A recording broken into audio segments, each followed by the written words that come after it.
it's harder to live for radical change, much harder. I think I see us going through lots of different changes now, and people wasting a whole lot of time on, for example, the signing themselves his, hers, the pronouns. And I think to myself, my God, what difference? What does that do for a woman, who is being sold at age 14 in the Philippines? What does that do for a woman, in her rice paddies in India?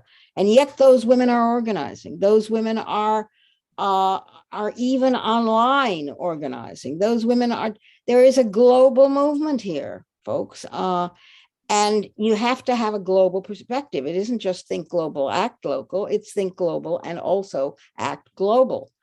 So when I go to the field or am in touch with the field, that's where the optimism comes from. It's not abstract, Sheila. It's that there are these women in unspeakable situations who are fighting with such clarity and such hope and such insistence and such fury. And their fury is really pure. It's like it's the real thing.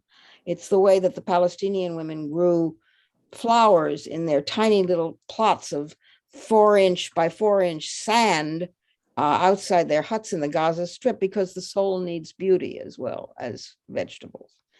It's the woman in the Cordilleras who when I asked her what did she most want out of life, and she said, well, and I'd walked 3 hours after riding for 5 hours to get there.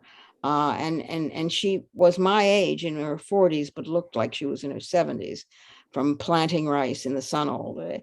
And we were in this lean-to, which was her only shelter.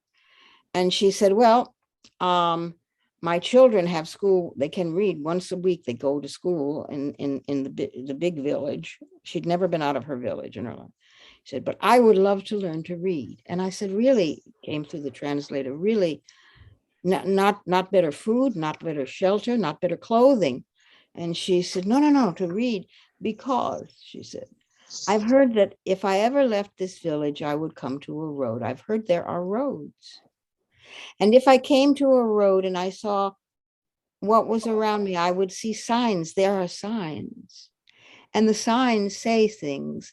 And if I could read the signs, and I could know where I am and where I'm going. That to me is the women's movement.